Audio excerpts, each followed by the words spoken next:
Snap's been talking about it for years. Even Trump knows about it. Beyonce too. We're talking about index notation and power notation. I hope you joined us for our previous lessons on square numbers and cube numbers. If not, I'm linking them down in the description box below so you can check those out before we get started. Otherwise, let's get into it. Exponents, powers, and indices. Oh my, they're three different words that mean the same thing. Nothing to be afraid of. It's just that little number up there at the top. And it must be little and it must be up top. The bottom number is the base, and that top number is called either the exponent, the power, or the index. Now we've seen indices before when we were looking at square numbers. Square numbers are the result of raising some base value to the power of 2. X squared, for example, means x raised to the power of 2.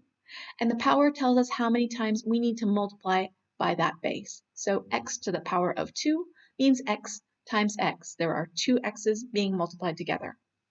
Another example might be 5 to the power of 2, also known as 5 squared, or 5 with an index or exponent of 2.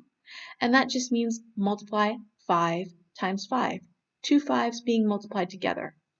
We call the 5's the square roots of the number 25, because the square tree with the number 25 on it has got roots of 5.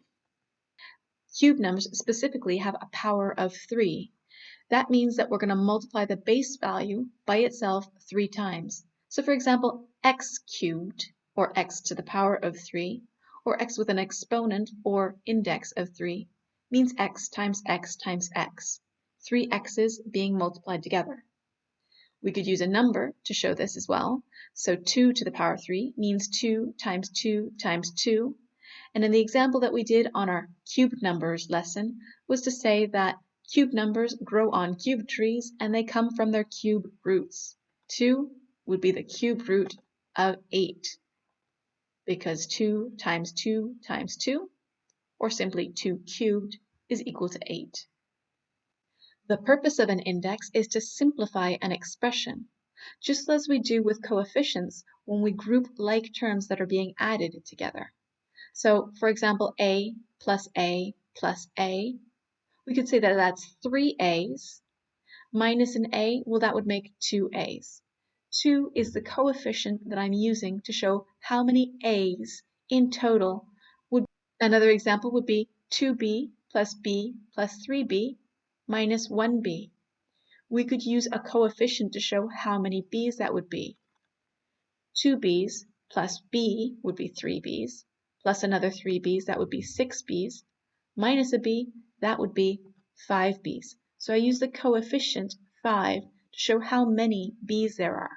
There are 5 b's altogether. Now this does not use indices because here we're just adding or subtracting like terms. But when we are multiplying a value by itself repeatedly, like 3 times 3 times 3 times 3 times 3, it would be much easier if I were just to tell you how many 3's am I multiplying together. That's 1, 2, 3, 4, 5. I am multiplying 5 3's together. I am not adding 5 3's though. So this is 3 to the power of 5, or 3 with an index or exponent of 5.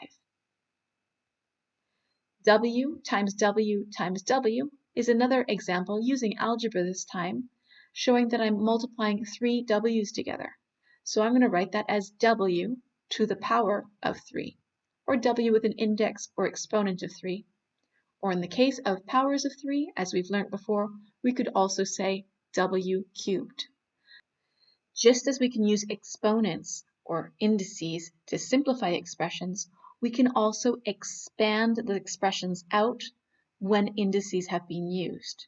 For example, I could say 7 to the power of 5. What does that mean? It does not mean 7 times 5, which is a common mistake that people make.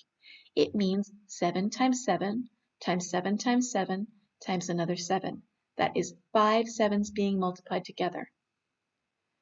Another example might be x to the power of 8.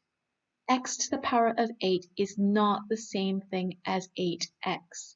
This is 8x's being multiplied together, not 8x's being added together.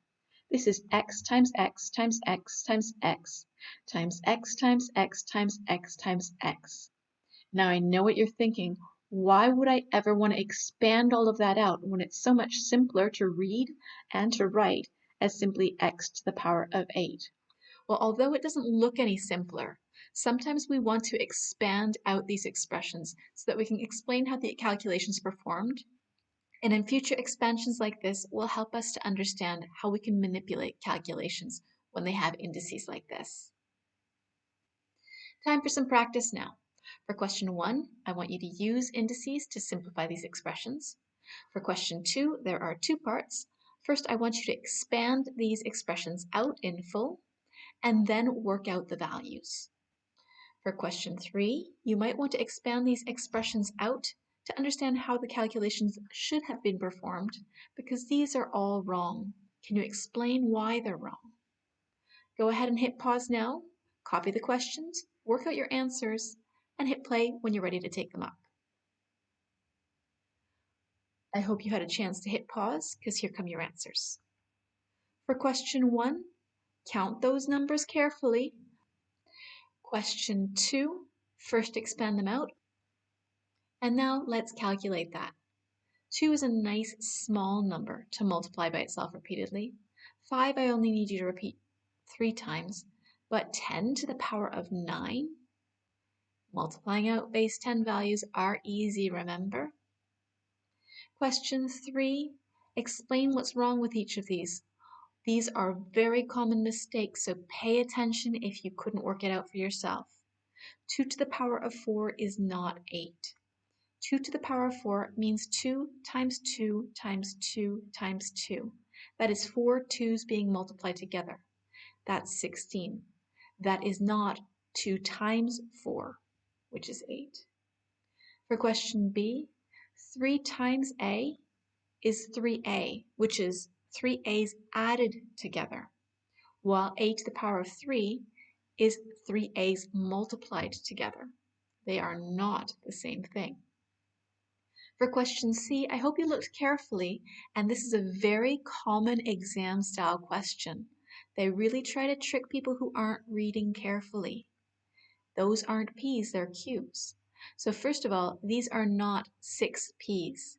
These are 4 P's and 2 Q's, but they are multiplied together, not added together. The correct simplification of this would be P to the power of 4 times Q to the power of 2, not 4 P's plus 2 Q's. Remember the difference between grouping like terms which are added together and using index notation for like terms which are multiplied together. Now, how did that go for you? Hopefully it was fairly straightforward. If not, please leave me a comment down in the comment section so I can clarify any doubts. Otherwise, well done, take care, you got the power.